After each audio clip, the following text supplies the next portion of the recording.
جن پر گفتگو ہونی چاہیے ہم ان پر گفتگو نہیں کرتے، اصل مسئلہ یہ بھی ہے۔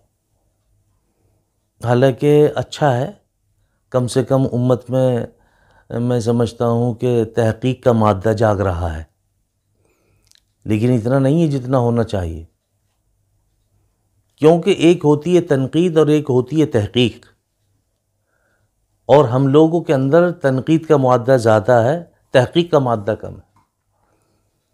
ابھی ایک امام صاحب سے کسی مقتدی نے سوال کر دیا، میرے پاس میں وہ آیا بہرحال کہ صاحب وہ نماز میں اتنا موقع ہی نہیں دیتے کہ جو ہم ربنا لک الحمد پڑھ لیں۔ حالانکہ میں نے دیکھا یہ کہیں نہ کہیں ایسا ہے، ائمہ حضرات کے ہاں بھی کہیں نہ کہیں بڑی جلد بازی ہے۔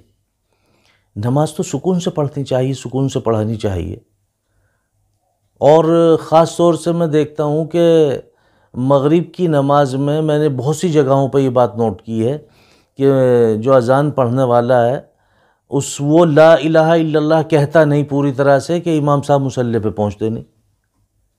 ارے بھئی اللہ کے ولی، کم سے کم اس پہ تھوڑا سا دھیان دیں، توجہ دیں۔ میرے مصطفیٰ صلی اللہ علیہ وسلم نے فرما دیا کہ تم نے مجھ پہ دعائے وسیلہ پڑھنا بند کر دیا۔ دعائے وسیلہ کیا ہے؟ اذان کے بعد کی دعا تم پڑھتے ہی نہیں۔ اب پڑھیں تو جب تم پڑھنے کا موقع دو، پڑھنے کا موقع بھی تو نہیں ملتا، ورنہ تو یوں آیا کہ اذان جب پوری، پہلے تو اذان کا جواب دینا چاہیے۔ ایک جگہ آیا کہ 2 لاکھ نیکی ملتی ہے اذان کے جواب دینے پر، اور مزید یہ ہے کہ اللہ کا منادی اعلان کر رہا ہے، اس کو غور سے متوجہ ہو کے احترام کے ساتھ سننا چاہیے، اس کا جواب دینا چاہیے۔ تو اللہ کے نبی صلی اللہ علیہ وسلم نے فرمایا کہ اذان کا جواب دو، اذان کے بعد مجھ پہ درود پاک پڑھو، اس کے بعد پھر دعائے وسیلہ پڑھو، اللہم رب ھذہ الدعوۃ التامہ والصلاۃ القائمہ آت محمدا الوسیلۃ والفضیلہ وابعثہ مقاما محمودا الذی وعدتہ انک لا تخلف الميعاد۔ اس کے بعد اپنے لیے دعا مانگو، یہ دعا کے مقبول ہونے کا وقت ہے۔ دیکھیے کتنی بڑی بات ہے، یعنی اذان کے بعد میں دعا مانگو، دعا کے مقبول ہونے کا وقت ہے۔ یہاں اذان ہوتی رہتی ہے، لوگ اول فول بکتے رہتے ہیں، گالیاں بکتے رہتے ہیں، اپنی گفتگو بند نہیں کرتے۔ ایک وقت تھا کہ جب یہ ٹیلی ویژن ہوا کرتے تھے، اگر اذان ہو رہی ہے تو ٹیلی ویژن بند کر دیا کرتے تھے، ریڈیو تھے تو ریڈیو بند کر دیا کرتے تھے۔ میں سمجھتا ہوں کہ اس وقت میں اللہ کا ڈر خوف زیادہ تھا۔ آج تو اگر کوئی ٹیلی ویژن چلا رہا ہے تو اس کی آواز بند کر دیتا، فوٹو آتے رہتے ہیں۔ موبائل والے اگر وہ چلا رہے ہیں تو چلاتے رہتے ہیں، کوئی اس پہ فرق نہیں پڑتا۔ ارے اللہ کے قہر سے ڈرو، اللہ کے بندو، اللہ کے قہر سے ڈرو۔ اللہ آنکھوں کی بینائی بھی تو چھین سکتے ہیں، اس پہ کبھی توجہ نہیں جاتی۔ اللہ آپ کے کانوں کی سماعت بھی تو چھین سکتے ہیں، اس پہ کبھی توجہ نہیں جاتی۔ اللہ آپ سے قوت گویائی بھی تو لے سکتے ہیں، اس پہ کبھی توجہ نہیں جاتی۔ اللہ کے قہر سے ڈرو۔ اگر اذان کی آواز آئے تو اس کا احترام کرو، احترام کرو اس کو سنو، اس کے لفظوں کو دہراؤ، جی اس کو دہراؤ بھی۔ اور یوں آیا کہ اذان کے بعد میں دعا پڑھو، مجھ پہ درود پاک پڑھو، پھر دعائے وسیلہ پڑھو، پھر اپنے لیے دعا مانگو، یہ دعا کے مقبول ہونے کا وقت ہے۔ تو اصل بات تو یہ ہے کہ بہت سی جگہوں پر دعا پڑھنے کا موقع ہی نہیں ملتا، کہ اذان کے بعد کی دعا کب پڑھیں، موقع ہی نہیں ملتا۔ تو وہ جو سوال کر رہے تھے، جو سائل تھے، انہوں نے سوال کیا کہ ربنا لک الحمد حمدن کثیرا طیبا مبارکا فی، موقع ہی نہیں دیتے اتنا، حالانکہ نماز ہو جاتی ہے۔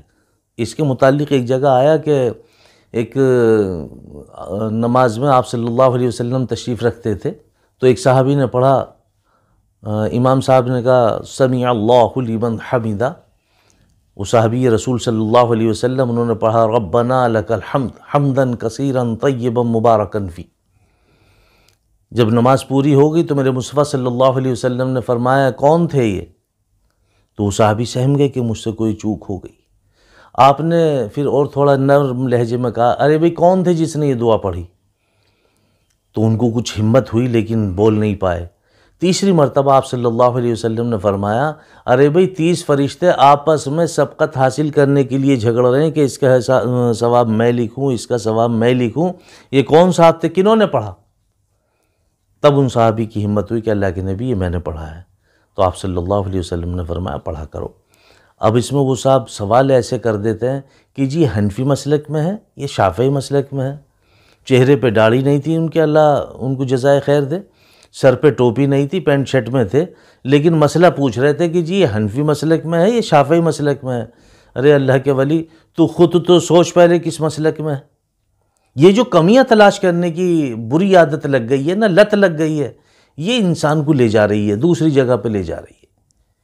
اللہ عافیت عطا فرما دے، ایسے لوگوں سے بھی اللہ عافیت عطا فرمائے، اور ہم لوگوں کو بھی چاہیے کہ بھئی ان لوگوں کو سمجھاتے رہیے۔ اتنا موقع ملنا چاہیے، جب ہم نماز تسلی سے نہیں پڑھا سکتے تو لوگ تسلی سے کیسے پڑھیں گے؟ اس لیے ان کو موقع ملنا چاہیے، اور اس میں کسی حنفی مسلک کے اور شافعی مسلک کی ضرورت نہیں ہے، بلکہ نماز کو ٹھہر ٹھہر کے آیا، اتنی جلد بازی کے ساتھ نہیں آیا کہ آپ رکوع سجدے کی تسبیح بھی مکمل ادا نہ کر پائیں۔ اس لیے ان کو بھی چاہیے کہ ہاں وہ ذمہ داری کے ساتھ میں اپنے مقتدیوں کا خیال رکھتے ہوئے، اور آپ صورتیں تو چھوٹی پڑھ سکتے ہیں لیکن ان میں کمی نہیں کر سکتے آپ، ان کو تو آپ کو توجہ کے ساتھ پڑھنا ہی پڑے گا تسلی کے ساتھ میں۔